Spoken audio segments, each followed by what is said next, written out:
What's good, Smokers Hut? I'm back. I know it's been a little minute, it's been a couple weeks, but I'm back at the Smokers Hut. And today I want to talk about something that's like super mind blowing. I don't know how long this account will stay up because eventually the forces that be are going to take me down because I'm not just talking about music and entertainment and all that stuff. Not that it's nonsense because I'm in the entertainment industry, but I'm saying I don't just talk about that. I talk about real life situations on this channel.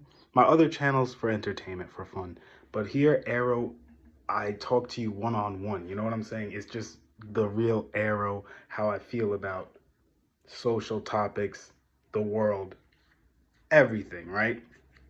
So today we're going to get into a very special topic. And the topic is, hold on, let me fix my shirt. I gotta sit back. Oh, side note. That video where I'm sitting shirtless, my nipples are not that big. They are quite big, but they're not as big as they look in that picture. I'm like standing over like this with my arms rested, so that I got a little hang time. You know what I'm saying? I got a little hang time. But if I sit back, like as you can see, I have very normal. Matter of fact, let me show you. I have very normal nips. Maybe they are a little big. I don't know. But the point is, they're not saggy. They're not saggy. Anyway, we're gonna get into today's. We're gonna get into today's topic, guys. Um, Today's topic is capitalism. To put it simply, my first album, my first project was called The Cash Tape. There's a deep rooted meaning behind that I'm not going to get into. And if you listen to the tape, you might be like, I don't understand. But the name of the album has to do with the energy and the message of the album. Does that make sense? Like when you listen to it, you're like, oh my God, but it's all associated to this topic in a way, capitalism, right? Okay, so this is my thing with capitalism. And in America, we have a capitalist society, and a lot of other societies are starting to turn into capitalist societies in a way. And this is just my thing. And this is part of why I think this channel might get taken down. Well, not taken down. It's not going to get taken down, I don't think. But I think it's very possible that they will hinder my views, my, you know what I'm saying? They won't promote me because, you know, they don't want my message to be heard. They don't want people like me to be heard or spread or shared with others. So there's a good chance I'll be buried at the bottom of the pile, unfortunately. But I still want to make the content so that followers and people who know me or find about me later can find this and know how I actually think behind the scenes, not when I'm recording, not when I'm performing, not when I'm socializing and drinking or smoking or chilling. This is how I am mentally, like when I'm alone. So we're gonna get into capitalism. Um, I'm gonna break it down simple for you guys. To purchase a home, you know, a decent home, food, water, clothing, all those things, uh, at these prices today requires a large sum of money, right? We all agree. For a nice house, not even a nice house, a decent house, not even a nice home, but a decent home to live in, a car to get from point A to point B, the electric, the water, everything, you need a large sum of money. You're not getting that for less than 200, 300, 400, 500,000 dollars, right? Unless you're a genie, I don't know where you're getting it from, but at least in New York, I'm from New York, so really you're not getting that for less than like 400, 500,000 dollars, right? We all agree on that? Yes or no? Or do you guys know about some secret place where you can get, you know, a house for $1,000 or 2,000? Because I say a large sum of money. To me, a large sum of money is anything over, let's be honest, a large sum of money, anything over 100,000, that's a large sum of money. Because if you lost it or if something happened to it, you'd be like, geez, that's that's a that's a lot of money. Even for rich people, that's a year's salary for some of them. So let's say 100,000 is a large sum of money. You can't get a home where I'm from for 100,000, not even close. You got to times that by 4 or 5 before you're even looking at realistic home prices, right? So, point is to purchase a home and a life that is respectable, not the perfect life, but a respectable life requires a large sum of money. I think we all can agree on that. A respectable life in America where people say, I wouldn't mind being, financially being in that person's shoes, or looking at their material possessions. Oh, it doesn't seem like they're lacking in any way. That requires a large sum of money, right? Now, to acquire, and this is in capitalism, this is the capitalist society that we have.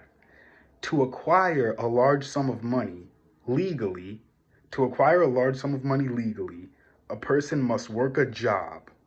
Not just any job, though. A job that can and is willing to pay them a large sum of money, right? We all agree. If you want this life, if you want a house, a car, if you want electric, if you want all these things, if you want to be able to go out certain weekends, maybe buy your wife something nice, take a trip, have a vacation, do these things that we all think are normal that people should be able to do, if they, you know, unless they have something going on. But if you want to enjoy life, which we all do. Um, so yeah, not just any job. To acquire that sum of money legally, because you could do other routes. I'm not saying I recommend that, but there are other routes you could take illegally, but I don't promote that at all, because you're most likely going to get caught. And even if you do run up the illegal money, realistically, you can't use that illegal money to put a down payment on your home or pay off your mortgage, because they're going to say, where the hell did all this money come from? This is way too much money to come out of nowhere, right? So realistically, you have to get it legally. The only way to get um yeah, and not okay, so you have to get that money legally. Now,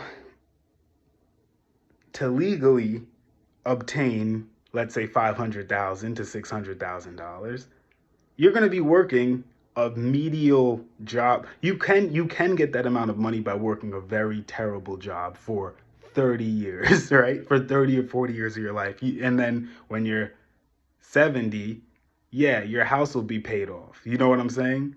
Your house might be paid off. It might be. It might be. I don't know. Probably not, because that's if you save every penny too. That's if you save constantly for 10, 20 years, 30 years. You put every dollar aside. If you put every dollar aside at a medial job, or a job that's paying you close to minimum wage or a little bit more than minimum wage, you're going to be working forever mathematically. Even if you do everything right, you're going to be working forever mathematically. So, for you to have this life that you enjoy and not be penny pinching and not be, working every single day all the time. And even if you do work all the time every single day, you still are not going to make enough to afford your living expenses. You need a job that's willing to pay you a salary, a good salary, what we call a good job, right? That's what Americans call a good job. That's why you send your kids to college. Why? To get a good job. One day you'll get a good job. So go to college. Be good. One day you'll get a good job. Work for this person, whatever, right? So this is where my issue with capitalism comes in. If you if you cannot have a nice life without a good job, then that is subliminal slavery. And here's why. Only a company with a large sum of money can hire you and pay you a large sum of money. We agree? A company that's not doing well or just starting up in the past few years doesn't have a lot of money in capital usually, because they're just starting up. So they can't afford to pay you these large sums of money that are going to change your life or change your buying power. The ones that are cemented into this system of economy already. You know what I'm saying? You got your Target, your Amazon. You could climb the ranks in those businesses and get paid a lot of money. Apple, all types of things, Microsoft, all types of companies, right? But those are already embedded in society. And not only that, there's other fields of this society that you can go into, but no matter what, it's like someone has to permit and say, I approve of you obtaining this amount of money annually. And then you can have a life. You can have a home.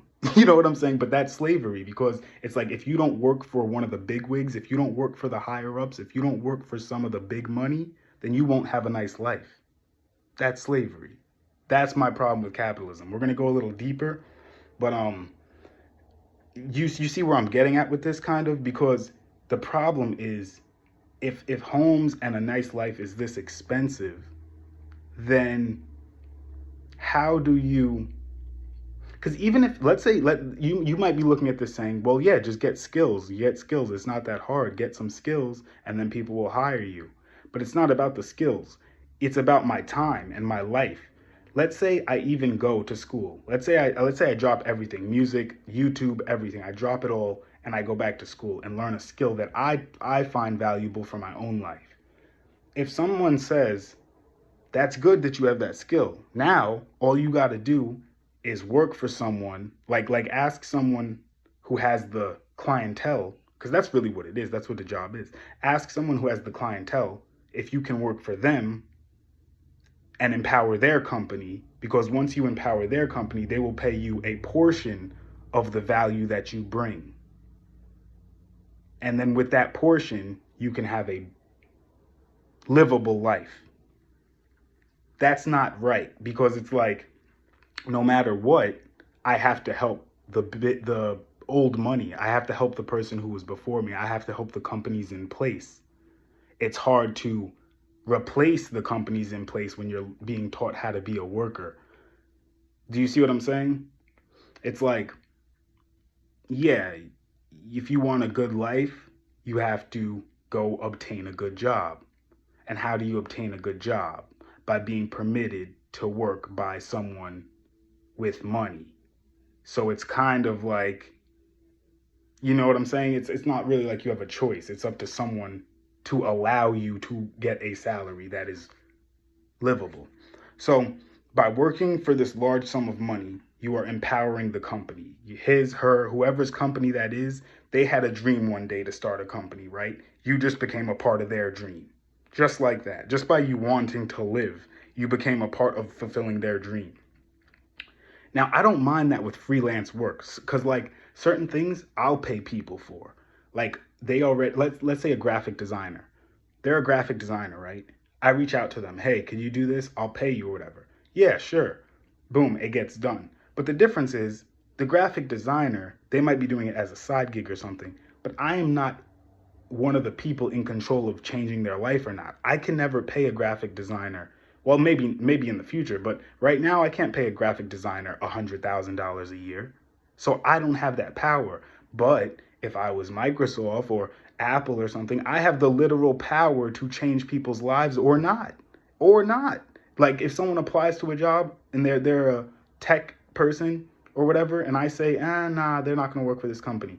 You just like their potential of living a great life just went down so much by some CEO or some manager saying, nah, we don't really want this guy. And that's just not right to me, because I know so many people are smart. I know so many people are educated. So many people are helpful to society. And it's like, because the bigwigs don't like you or the higher ups don't want to approve you. And even with this YouTube, even with this internet stuff, it's like, if your message doesn't align with what the owners of these websites want, then can't they hinder you in a way from having a successful life? Do you see what I'm saying? It's the same thing with the internet. It's like, you don't run the social media. You don't run the businesses you're going to work for after college. They have the choice to either hire you and make your life beautiful, or they have the choice to say, I'm not going to hire this person. So you're constantly fighting to show off, like, pick me, which is like not a slave mentality, but it almost is. It's like, I'm more valuable than the next guy. I'm more valuable than the next guy. But really, the owner is probably the least valuable out of everyone in the room. You know what I'm saying? He or she really needs you to make the company turn. Whatever skill you've acquired, whatever skill you have, they really need you to make that company that much better. But you're sitting there praying and hoping, please give me this job, because like it's some king and peasant type relationship. It really is. It really is a king. Like, he gives you some crumbs annually, but those crumbs change your life. And the people they choose not to give those crumbs to, it's like, well, you're in the same position, not because you're any dumber or anything. It's just they didn't choose you. And there's only so many positions that can be filled, you know, or there's only so many good jobs. You know what I'm saying? There's only so many good jobs. So that's a problem. You're empowering this company by force, not because, oh, I believe in the company so much. It's not like so many of these workers are like, I love this company from the bottom of my heart. It's more like, I'm empowering this company because this is the only way for me to get the life that I want one day, is by working for you and providing service for you, and then you pay me my check, and then I have a life that I've always wanted somewhat. But really, it's like they have to do that. They have no choice. If they want that lifestyle, if they want to live a nice life, then they have to work for someone. They have to do that for someone. And that to me is just like, it's like, how does that, it's covert slavery. It really is. Because it's like, you're going to have a worse quality of life if you don't work for one of the old money, the big players in the game. It's like, so I'm enslaved. You are enslaved. Indeed. Like, you're undoubtedly enslaved. I don't know how, I don't know where people think. I guess people feel like they have power because they have the options of applying to a few different jobs, but it's still slavery. You're just going to different slave masters saying, pick me, pick me, pick me, pick me. And then, and they're all like, no, no, no, no, no. And then you finally find one slave master that's like, all right, fine, I pick you. And you're like, yeah, I got the job. It's like, finally, this slave master picked me. I got it. So, let's go into the next topic, and then I'm gonna end this video. This one's not gonna be like an hour-long video. I'm actually in a rush, but who are the owners of these large companies that can pay the large salaries? And yeah, that's what I was saying earlier. Who are those owners? Who are these CEOs? Who are these conglomerate companies who can pay 150,000 a year, 200,000 a year to a worker? Who are they? Because that's who you're really providing a huge service for. Not just them, but the entire company. Let's say you think of an innovative idea for Apple or Microsoft or someone. You're providing potentially billions of dollars, which is paying other people. And it's like that, like they're using that money to pay other people, but it's like you or the one who provided the service the whole time, and might have had a great idea, but you can't express that idea anyway because you don't have the capital, which is the old money that Apple has. Not that Apple is old money, but I'm saying you don't have the previous capital that Apple has accrued. So you have to be in a peasant position and say, okay, I'm trading my great service and my great knowledge for your paper money because I need a nice life one day. You know what I'm saying? I want a nice life. Even though I could have used this information and knowledge for my own company, which is what I really wanted to do maybe, or for my friend's company, but they don't have the capital to pay me enough to change my life. So I have to bring my talents to you. I have to bring my resources to you by default, because I have to work for a big company to get paid the salary that will give you the life you want, right? So that's where you see what I'm saying. It's not really about the skills. It's good to learn skills and stuff like that, but I'm saying the fact that you have to trade your skills in to a person who's already up top, and then they give you some slivers. It's like, what's going on here? That just something's not right. You know what I mean? Something's not right about that. Something's not right. And because of the way money works and investments work, it's more set in stone to stay that way. It's more likely to stay that way.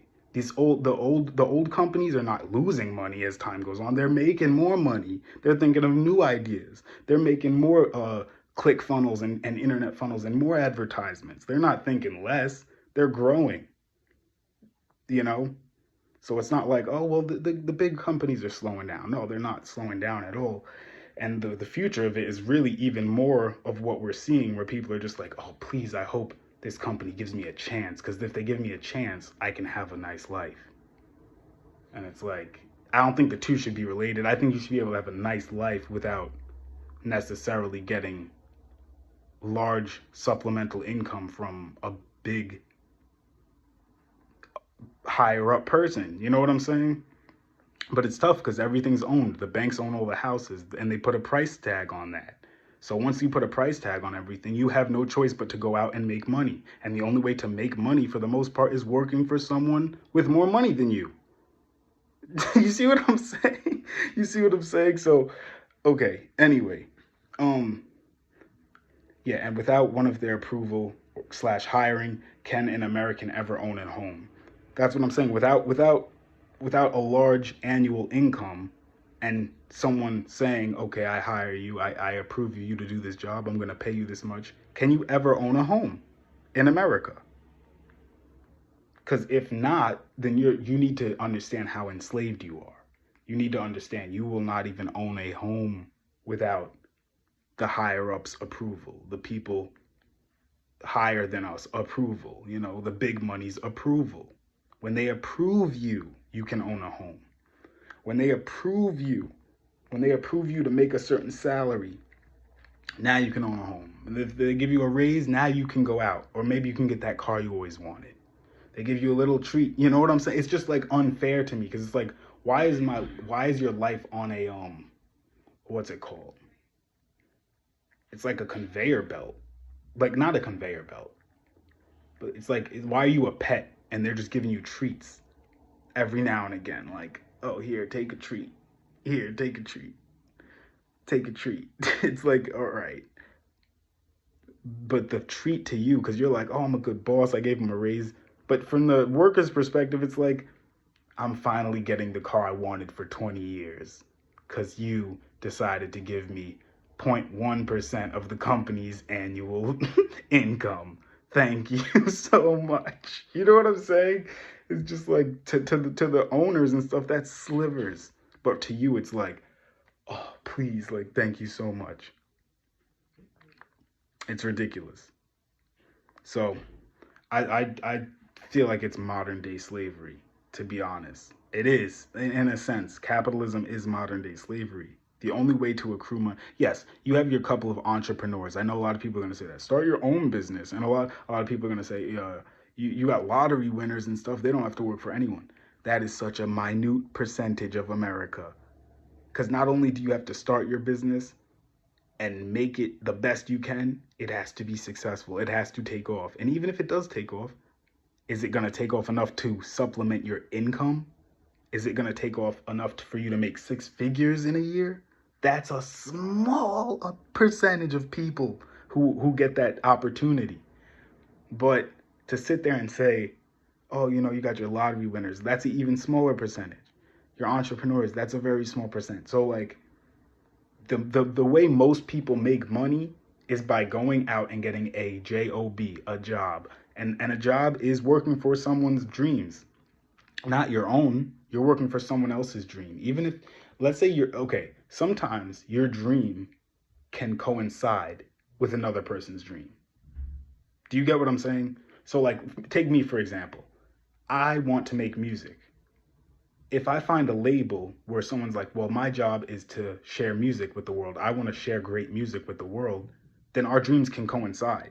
And there's nothing wrong with that because it's like we're linking up. It's like, okay, you want to make great music. I want to share I want to share music with the world. Let's do that together. That's mutually beneficial. But in this society, most people aren't like, I want to be a secretary my whole life. You know what I'm saying? Most people aren't like, I want to, you know, be a cashier my whole life. They're not. They're doing it because they know for me to live somewhat decent, for me to live somewhat okay, I have to go and do this for someone else. I have to go and accrue money. I have to go make money. That's the only way for me to make money. So they end up being a cashier or whatever they do, whatever they do, whatever they do. But the vast majority of people don't want to do it. They do it because I want a nice life one day. And for me to have a nice life, I have to work for someone. Straight up. I have to work for someone. And that's so normalized that we might watch this video and think, well, of course you have to work. Of course you have to work. But you're just brainwashed. In other countries, it's very possible that you can own land or take care of the land that you live on by yourself. And it's like, yeah, you might have to pay a certain tax or something to the land, but it's not like you have to go to work every day just to pay for an apartment, just to pay for a room. Like that's slavery. That's slavery. It is. So it all ties together. If you have to go out and get that money, and the only way to get that money or the main way to get that money is working for someone else, you're always going to be working for someone else until the day you die. Unless you're one of the lucky ones, a lottery winner or an entrepreneur. But the majority of people are not entrepreneurs and lottery winners. They're going to be workers. And if they're not given raises and approvals, then they will stay workers or stay in that position for a very long time and maybe never be homeowners. And then my final point, and then I'm going to end this video, is that all ties into generational wealth, though. Because like I said, Apple, Microsoft, these companies, in 3 or 4 years, they're going to have more money. In 5 or 6 years, they're going to have more money. In 10, 20 years, they're going to have more money. Some of them might die off. Some of them might, go out of business. But a large percentage of them are going to stay alive. And let's say a large amount falls off, the 1 or 2 or 3 that do stay on top are going to have even more money because they're taking out all of the competition. So with that being said, generational wealth ties into all this. So if there were successful companies before Apple, people who were angel investors and early investors in Apple and Microsoft and all these companies and Google and all this stuff, when they were early investors, they were saying, this is going to make my family rich and my kids rich. So today, the workforce is working for their kids. You see what I'm saying? The workforce is working for the same people who invested in Apple back in 1900s or the 1990s or whenever Apple, like 2000 or something. Those people got a head start because they were generational wealth. They were sitting around a table thinking, all right, what's the next company coming up? What's the next thing? While you were trying to go to school thinking, oh, I'm going to work for a big company. I'm going to work for a big company. The big companies were thinking, all right, well, what's the next iPhone coming out? What's the next thing? What do we got going on here? And their kids aren't thinking, I'm going to have to work for someone. That's the furthest thing from their mind. Their kids are like, all right, you're going to start your own company, this, that, the third, So it all ties into generational wealth. It really does. Because like I said, the people who are the working class today are going to stay the working class tomorrow. And the people who are already the bigwigs and picking who's hired, who's going to be hired and who's not, their kids are not going to ever have to be in a position where they're saying, please, can you hire me? Because their parents taught them, you're not a worker. You know what I'm saying? You're not no worker. You're a person who, you're not going to work for anyone because I get people to work for me. That's what they teach their kids. I get people to work for me. You know what I'm saying? So you're going to learn skills and stuff and apply that skills to your own business because I have enough capital and money to start your own business. You can start your own thing, your own practice. And if you want to help someone else's business in a way, then by all means. But by no means do you have to. You have enough passive income. You have enough generational wealth. You have enough family wealth to not have to enslave yourself. Whereas these other people are praying and hoping that they get hired for a good salary. You don't have to do that because we have billions of dollars or we have, old money. So it all ties into generational wealth, and it's just a cycle of people praying to that old money, like, oh, please hire me. Please give me a lump. Please give me a chunk of that money because that could be my house. Or that could be my car that I always wanted. Or that could be but to them, it's just a little sliver. It's just it's the daily income. Not even daily. It's probably like 3 hours go by and Apple probably made not even probably like 20 minutes. In 20 minutes, Apple probably makes like $200,000. More than that. You know what I'm saying? Like, so they give you this little they give you these little crumbs. And I hate to keep saying Apple. I like Apple. Like, I don't hate Apple as a company. It's just the biggest one I know. Like the the most grandiose. So I use them as an example. But I'm sure Apple pays their employees decent. I'm saying though, the it's not even the ratio, because even if they paid you, even if Apple took 100% of their money and divvied it up to their employees perfectly, it's still you praying for Apple to hire you. You know what I'm saying? You're still like, please, please let me be a part of that, because, you know, I want a decent life. I want a nice life, and that's sad. It should be like, please let me be a part of that because I want extra. You know what I'm saying? I want to go above and beyond. So please, Apple, hire me because I want extra. I want to go above and beyond. I want, I don't know, whatever you want. I want to take 20 vacations. Oh, okay, shit. This person's a big baller.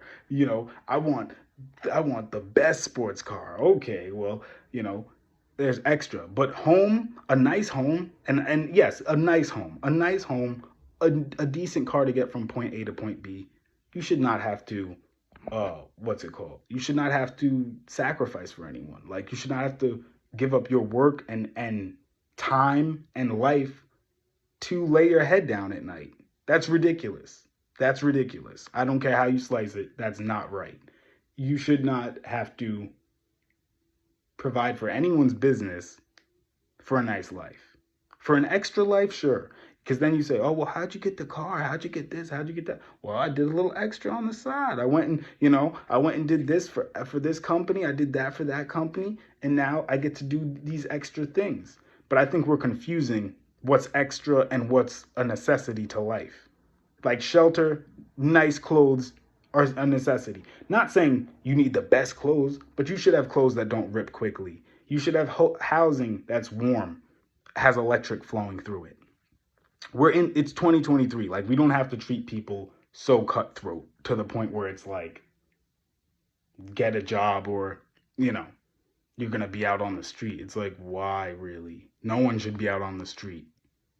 Because the other part of it is like, this is where capitalism loses me too. The other part of it is like, then if you're not able-bodied enough, or you show you have some mental condition, or you hurt yourself or anything like that, or you're just lazy, like if you're actually just too lazy, like you're just like, no, I don't want to do any of that, there will be social services to help you and give you a home or give you some type of assistance, right?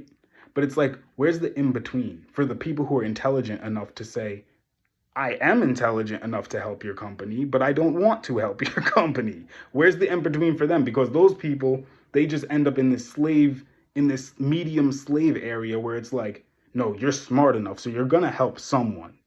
And it's like, no, I'm not gonna help someone, because really, if I was a bum, or if I was like completely distraught, you would be like, oh, find social services. Here's a number. They can get you housing. They can get you shelter and all this stuff. But it's like, if you show any amount of intelligence, they're like, well, you should be working for a company. They'll pay you a good amount. And it's like, so now, because I'm smart, well, not because I'm smart, but because I know a certain amount of things, I have to work for you to get a payment to live in a home. You know what I'm saying? It makes no sense. Like, in capitalism, you're almost better off being completely poor and dumb, because you will be babied at least to a point where you have the basic necessities. If you show you're smart, then they're like, go get a good job. But it's like, yeah, but a good job entails me busting my ass for someone else's company that I don't care about. Like, that's the reality of the situation. We don't care about your company. Like, some of them we do. Our friends, I support my friends' businesses more than, like, I mean, no, it's you indirectly support big business, because like when I eat McDonald's and stuff like that, I'm supporting them. But I'm saying you should not have to indirectly support. You should not have to support and work for big money to have a nice life. You shouldn't. You should be able to take a couple trips. You should be able to, what's it called? Have a house. You should be able to have a car. You should be able to have clothing. You should be able to enjoy yourself. You know what I'm saying? Without saying, well, who are you working for? You need to work for someone with more money. Because usually more money entails more work too. That's the other part. It's a direct correlation. It's like, oh, well, now you got, yeah, you want a better job. You need a better job. You need a better job. It's like, well, what does that entail? It's like you working harder. It's like, well, at a certain point, people get tired. It's like, and all that to say, you're not even helping your own business. You're just helping someone else's business grow. But there's nothing wrong with that. But I'm just saying it shouldn't be attached to your survival. It shouldn't be like, well, because you didn't help my business grow this month or the past few months, now you don't have a home or your house is in, it's possibly being taken, or your car is possibly being repossessed. It's like, how does that work? That's not fair to humanity, because it's making the rich people like kings and queens still. And it's like, if you don't if you're not in the good graces of the kings and queens who can pay you six figures, then you're just out of luck and you have no home. Like that makes no sense. Unless you're completely poor and distraught, then we'll get you a home or some type of dwelling. Come on. That's my problem with capitalism. I hope you guys have enjoyed this video. I have to go to work, so I'm gonna smoke me a little something something and then I'm gonna get out of here. But yeah, I hope you guys understand what I'm saying, because this is real. It's real life information. Like, and you could disagree with my perspective on it, but what I'm saying is undeniably true. That's the name of the game. Like that's it. Because like I said, there's exceptions to the rule where people have their own companies and people have their own what's it called? Things like that, but that's rare. Most people, if they're trying to get rich in this country, they're doing it by working for another person, getting a good job. Most people. So with that being said, I want you guys to leave your comments below. I've gotten a couple of new subscribers, so hi to everyone who's like new and subscribed to this channel. Thank you guys for subscribing. Thank you guys for supporting me. As you can see, I just tell the truth on this channel. I cut through all the nonsense. I cut through all the BS, and I just tell you the real deal information, because like I have nothing to really gain or lose. So I just tell you guys how I feel on the inside. And like, if anyone out there feels what I'm saying, I hope you guys drop a comment, a like, and let me know that you feel that way. Because I like to know that other people feel what I'm saying. I don't like to feel like I'm talking to myself on here. But I'm going to go. And on that note, I'll catch you guys next time. It's been the Smoker's Hut. Peace. And also, if you guys want to add videos, contact me, because the whole point of this channel is not, the Smoker's Hut is not my channel. Like, it's our channel. You know what I'm saying? So I want you guys to send me videos. I want you guys to send me things, and I'm going to upload them, or I'll get someone to upload them to the Smoker's Hut, of you saying your own thing. I mean, I'm not even going to vet it, honestly. I was going to say if I agree with it, but like, that's so unfair, right? If you guys have something to say, I'll throw it up on the Smoker's Hut, as long as it meets the YouTube community guidelines. I can't post stuff that's going to get the channel taken down, obviously. But if you guys send me stuff about how you feel, how life, what you think, and any thoughts, conspiracy theorists, let's stay away from, but any thoughts you think, just send them over to me. Send them to my Twitter, whatever. I'll upload them. Don't even stress it. Don't even worry about me like judging you or anything. Just send them over. All right. I'll catch you guys. Peace.